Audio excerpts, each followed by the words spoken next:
What's up, dudes, and welcome to Wingman, and, of course, the Great Pyramids of Giza. Now, assuming you've already taken advantage and programmed all of your settings, your HUD dashboard should look something like this. For free communities, a lot of this will be empty, but for paid communities, all of it should be full. And I'm going to give you a brief rundown of how it works. Here at the top, we have your revenue goal against how much you've made thus far. This is a free community, so we won't really have much revenue to show for it. But in a paid community, you should be able to see how far along you are this year in reaching your goal versus how much of the year has passed. Then, of course, you have all of your revenue, LTV, and growth metrics, and getting familiar with them may just take a little bit of practice. More importantly, though, are the retention cohorts, which is a phenomenal way to be able to, when you make changes each month, test and see how many people have stayed since that month.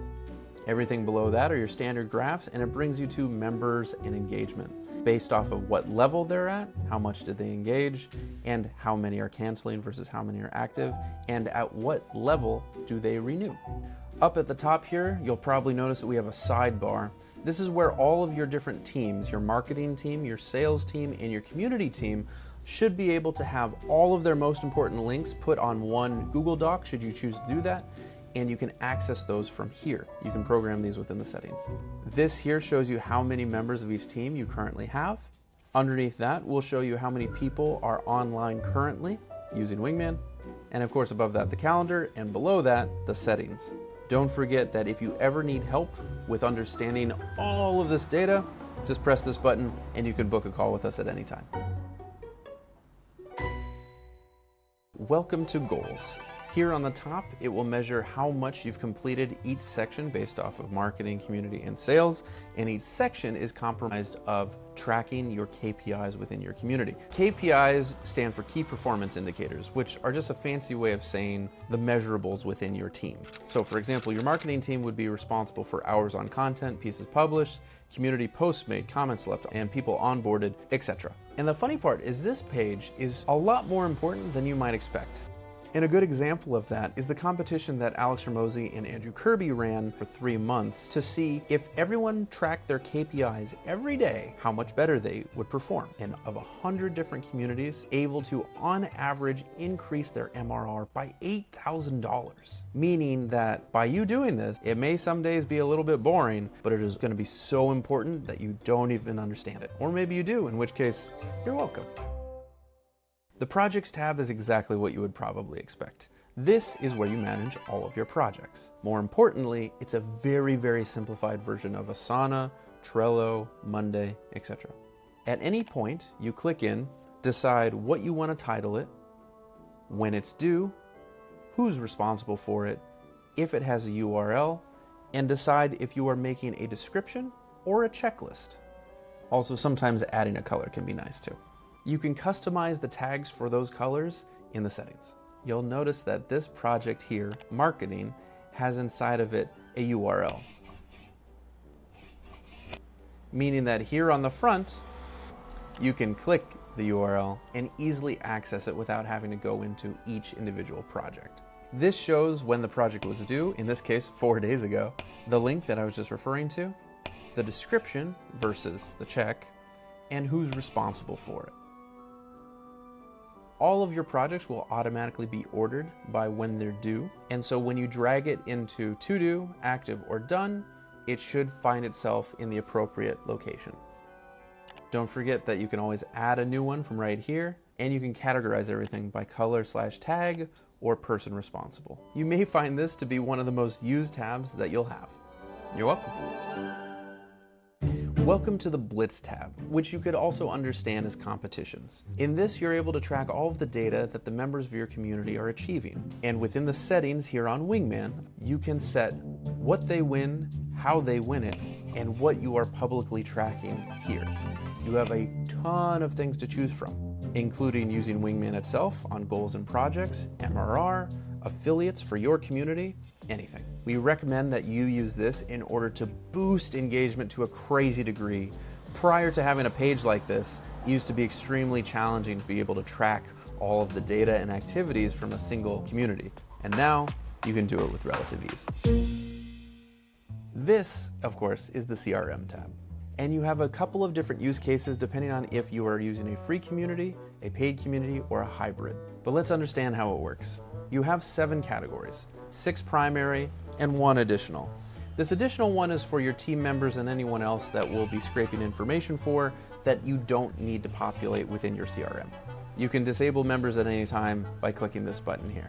The top 3, the churn risk, chillin', and hot categories, tell you are they at risk of churning before they even know, or going idle in a free community? Are they just chilling and perfectly happy? Or are they super happy and you may want to give them a call so that they can buy your thing? This is your super fan category. You also have an onboarding list, which is this button here, signifying to your team if they have been onboarded formally or not, depending on your system. This is how many people have been upsold, which is especially helpful for hybrid and paid communities. And this is how many people have churned, which is especially important for reactivation campaigns. Now let's show you exactly how to manage your members. On your bar, you have a handful of buttons. I already showed you how to disable a member. Also here you have the ability to pin a member. Here there are 4 members pinned. Pinned members no longer are affected by this process of the automatic categorization of churn risk, chillin', or hot. So if you select to move them to hot because you know something that the software does not, they will no longer be altered by the daily or weekly scrapes. Here is Ancht right here, where I placed him, and it will not change from this location until I unpin him. In addition, you can assign a person to each member as their salesman or as their community success manager. And for much larger communities, if you have a client success person separate from the salesperson, you can add another one of these, but I only recommend it for larger communities. Here, of course, is how you automatically classify them, which if it's pinned will stay, if it is not pinned, will be categorized as a regular member upon the next scrape. And here is the notes section. This is really important. Remember, you can edit all of these things in settings.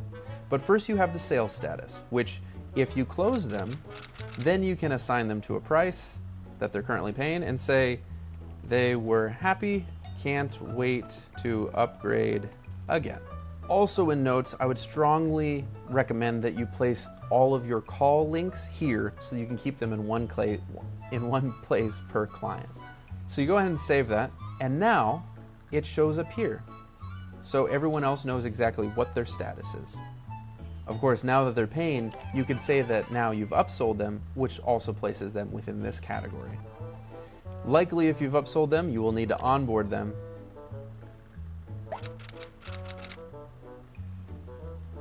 At any moment, if you need to DM this person, you can click on the button and it'll take you directly to their profile. Underneath, you can see right here how long they've been a member and how long until their next anniversary. The red clock means that it's monthly, and the diamond means that it's annual.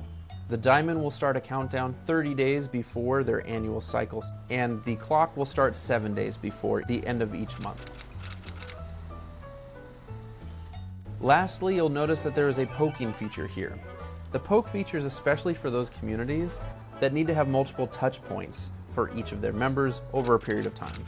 You can select the details for what the default poke is, in this case 7 days, in settings. But if you right click, it will default to 3, 7, or 30 days. What the poke actually does is let you and your team know that today I spoke to Abdul, and now Abdul has been moved to the bottom of the list. Essentially, this list is a prioritization. So everyone who's at the top, like the pinned members here, are the #1 people to reach out and communicate with. Everyone underneath that are the ones that were touched the latest. And the only thing that ever changes is, like I said, with pinned members being immune to a lot of activities, if I click Adam here, like Nathaniel is, it will tell you they're available to be poked again in 4 days, depending on what your settings are in the back. Be very careful with these poke features because they are intentionally designed to be sticky, which means once you've clicked on them, they will stay that way until the end of that cycle. Don't forget, if you're ever trying to find members, you can search here, or if you're trying to find a certain team member's clients, a certain price status, or a certain sales status, you can do so all here. And that summarizes one of the most advanced tools, now boiled down to a simple single page. I hope you put it to solid use. You're welcome.